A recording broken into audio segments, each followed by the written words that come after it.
Bienvenue dans la deuxième partie de Smart Tech, votre émission sur le numérique et les nouvelles technologies. Sont restés avec moi pour cette deuxième partie Alan Houdlet, directeur territoire intelligent et durable chez Novéane, et également Mathieu Isaya, directeur général de The Greenbow et président de l'association des communes cyberdynamiques. On a parlé ensemble de la cybersécurité au niveau local. Je vous propose qu'on change un peu d'environnement.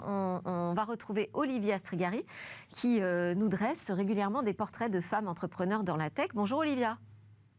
Bonjour Delphine. Aujourd'hui, votre star du jour s'appelle Florine Duplessis de la société Ephelia. C'est une entreprise qui s'intéresse au suivi de maternité.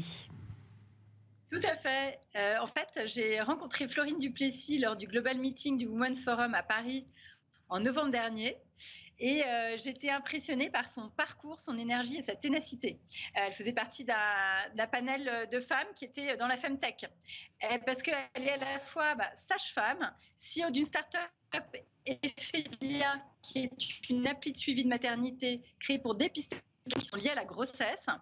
Et elle est aussi, petite insert, championne de France d'équitation 2022, après un grave accident qui l'a clouée sur un fauteuil roulant pendant 10 mois.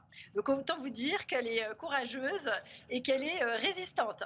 Et j'étais vraiment touchée par l'utilité de son appli qui permet de monitorer les femmes enceintes et de savoir et de prévoir si elles vont présenter des facteurs de risque liés à l'une des 6 plus grosses pathologies de la grossesse. Ça peut être le diabète gestationnel, ça peut être des risques de prééclampsie et d'autres. Alors, son parcours a retenu mon attention parce que d'abord, Florine, avant d'être une femme PDG, donc comme je viens de le dire, à la tête d'une start-up de la Femtech, c'est une sage-femme qui a commencé sa carrière à l'hôpital de Kourou en Guyane, donc c'est assez exotique, où elle a suivi son mari ingénieur dans l'aérospatial. Elle va y vivre de multiples péripéties médicales qu'elle raconte avec beaucoup de truculence avec les peuples autochtones. Et elle y arrive tout de suite à la sortie de son école de sage-femme qu'elle a faite à Nîmes, après une période écourtée en prépa de vétérinaire à Paris et de longues années passées à l'étranger pour suivre la famille, en vie de famille, de Tahiti au Moyen-Orient. Et elle a d'ailleurs passé son bac au Koweït. Et de ses nombreux séjours à l'étranger, elle qui est blonde, et elle me dit, je suis blanche à l'extérieur, mais arc-en-ciel à l'intérieur, toujours investie aussi pour l'humain et pour tout le monde. Et la pratique du terrain plein de dangers en Guyane, qu'elle a eu pendant 4 ans, c'est un parcours quand même assez long, et son premier accouchement, elle a eu un fils avec une prééclampsie, donc quelque chose qui a mis sa vie en danger et celle de son bébé, vont aiguiser son savoir-faire et faire germer son idée quelques années plus tard.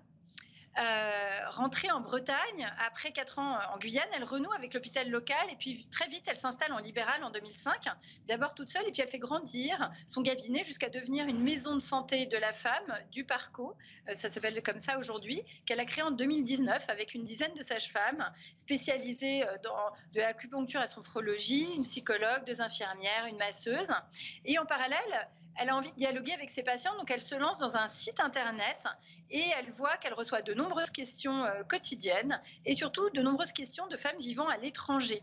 Et c'est en dialoguant avec l'une d'entre elles qui est séchelloise, qui lui pose plein de questions autour de sa maternité, qu'elle va initier un projet de maison médicale liée à la femme avec le gouvernement des Seychelles, un projet qui n'aboutira pas, mais qui lui permettra de se rendre compte qu'il y a quand même beaucoup de femmes isolées à l'étranger, beaucoup de femmes isolées aussi en France, parce que en France, entre 2 suivis, quand on est dans un désert médical, c'est pas toujours évident. Et sur une plage des Seychelles, elle est avec une amie, elle commence à dessiner ses premiers screenshots d'une appli auquel elle pense, justement pour assurer ce suivi médical entre les rendez-vous. Et son amie lui dit, écoute, est-ce que tu sais où est-ce qu'on se trouve ? On est sur la plage qui s'appelle Ephelia, qui est aussi la déesse de la maternité et de la femme. Et c'est comme ça que l'appli naît, Ephelia. Et comment est-ce qu'elle fonctionne, cette application, concrètement ? C'est une application qui est comme un compagnon médical, mais qui ne se remplace en aucun cas un médecin ou une sage-femme. Vous rentrez toutes vos données, il y a un très long questionnaire quand vous téléchargez l'application et vous remplissez tout le questionnaire avec vraiment c'est un questionnaire fait avec des standards internationaux qui vous permettent et vont permettre aux médecins de savoir si vous allez présenter des risques d'une pathologie de la grossesse et donc aussi préparer plusieurs rendez-vous ou bien un suivi médical plus poussé avec le médecin.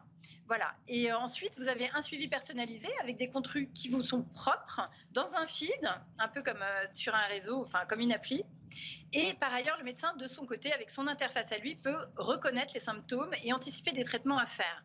Et Félia crée aussi avec un chat un triage qui permet d'éviter d'aller trop souvent aux urgences pour des choses qui ne seront pas forcément importantes. Alors aujourd'hui, elle est incubée dans un start-up lab à Vannes.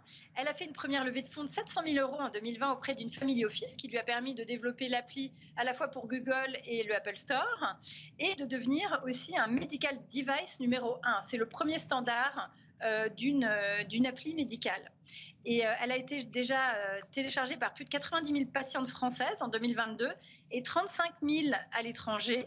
Elle vise une deuxième levée de fonds de 3 millions d'euros en ce moment pour permettre à l'intelligence artificielle de récupérer les données collectées et de les rendre prédictives, pour déployer aussi son appui autour de la petite enfance de 0 à 3 ans, quand il y a quand même beaucoup de risques médicaux, et enfin pour passer en medical device numéro 2 et être remboursée par l'assurance maladie.